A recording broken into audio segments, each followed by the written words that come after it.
Hi class, this is the last week of social media measurement course. It looks the same as the first week actually. That's because it's reported at the same time. But one of the things that I found when I put together the course and decided to put a lot of the tutorials and demos of the various platforms, plus all the stuff I gave you to look at, it seemed to me that creating another presentation wasn't needed. There was so much presentation in the last several weeks that you've been studying this course that didn't seem to me make any sense just to create another presentation, just go over the last 5 presentations or 4 presentations. So what I instead want you to do is simply, as with the other weeks, go through, work on your final project, which you should be submitting pretty soon after this week, and also I'd like you to look at as many of the videos and that I created as you can, as you're interested in and want to stomach. The reason why I put them at the end and not at the beginning or through side is that I reasoned that once you had the experience of using NetBase for a month or so, you would then have context to look at these other tools and make some decision about them.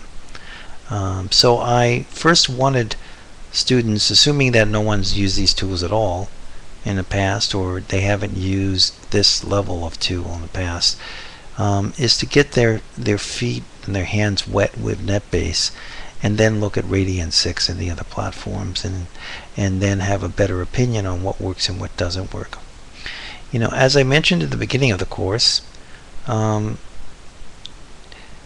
isn't any like ABC 1, 2, 3, you know, about social media measurement. I can't honestly give you the entire answer.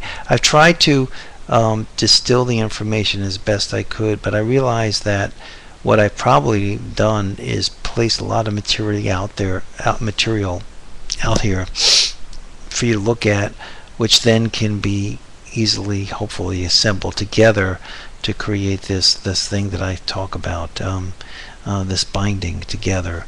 But I couldn't, you know, just solve all those problems for you, and hope that when you took this course, you realized that what you were getting was enough information, of the right information, I felt, to make the decisions. I didn't feel that the role of the course is to make those decisions for you. I just wanted to make sure that you had enough information to understand what to look at. And as far as return on investment, social media measurement is a complex subject. There is a lot of unstructured data out there. We know this.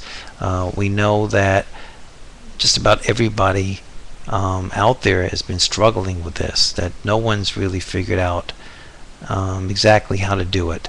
Everybody's got their own way of doing it, and every vendor's got their own secret sauce. So with that in mind, coming up with a script to, well, this is what you do in the beginning, and this is what you need to do first, and this is what you need to do second, and then you do this third, and then you have something that you can do this with. That would be nice if I could put it down that way, and then you can go out and all of a sudden make $1 million doing social media measurement. You know, I would like to say that it would be easy to do that, but it's not. What I try to aim for in this course is to give you so much good information that you'll never look at this field the same again. The information, the goal settings are so mind-shattering, so to speak, that now you're going to look at the entire field differently. You're going to look at information differently and be able to make decisions on it that you wouldn't have been able to make before, because you'll be able to evaluate things that you couldn't really evaluate before. So I've placed, I think, the power back in your hands to make decisions that on how to measure, way to measure, what to spend, where you need help, where you can do it yourself, what things you have to think about and concern about, where you need to move forward, and so on. So in a longer version of this course with a little bit more structure, perhaps, and some more lab type situations, I think maybe we could get to more of a framework and procedure cookbook, so to speak. But my goal wasn't to give you a cookbook, nor could a cookbook really be something we could come out with a course like this. But when you add it to whatever else you're studying here at UCI, I think you'll find that what you will have gotten out of taking this course, what you've gotten out of it, will be something you'll be able to draw on for several years from now. And even though these platforms are evolving extremely quickly, they will not fundamentally change the problem of software design and systems design and information processing that needs to be efficient and well done. That will always be the case. There's no way around designing these platforms well for the ask versus not. So I would urge you in this last week to focus on completing all the materials, all the readings, and hopefully everything I've recorded, if you can stand it, if you have the time to do it, I'd say go ahead and listen to everything. And if I didn't record everything perfectly, forgive me, because I tried the best I could. It was not easy to prepare this course. This is the first time it's been done, and I recreated this course from the earlier version of what it was when it was taught by somebody else. So in many ways it's really an entirely different course, even though a lot of the material is the same. And so putting that together is hard. Doing the Rutgers course I'll be doing in the fall is hard. It's a lot harder than this one, actually, because I have to create everything. And it'll be 16 weeks, not 5 or 6. So my feeling for students is to take all this stuff. For the assignments, just look at what's in the Word doc and do that. Even if there's some instruction in the body of the text of the lesson, follow the explicit instructions in the Word doc that come along. Remember to take screenshots of your work, especially for the final. Remember, the final project's something that probably spend at least a good 8 hours on to put together, whereas some of the other homework assignments you didn't need to spend as long on. And with that, I bid you adieu, and leave it to me to grade all you guys on your work. I'm sure on your fantastic work.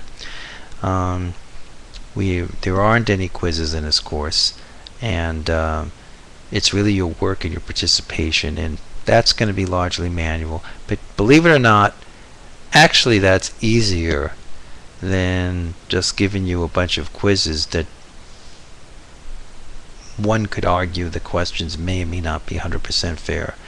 I would rather just look at your work already and interact with you, learn more about you, try to give you what I know and actually learn from you, learn from my students. I think that's one of the greatest things about being a teacher, is learning from your students and wanting the best for them. And so the fact that we're related this way and not meeting in person really doesn't change that. I think we can do a lot together, and I look forward to seeing your finals projects and continuing to collaborate and talk with you guys even after the course is over. If you find anything interesting that you want to run by me, I'm always have my ear open. I'm always willing to help students and co-workers and people, and I freely share my ideas, and you're always welcome to follow me on webmetricsguru.com. I also write for allanalytics.com and occasionally for searchenginewatch.com, and I may have a second book in the works one of these days soon, hopefully in the next year or so. So with that, I do enjoy your course, students, and do focus on your finals this week. Cheers. Bye.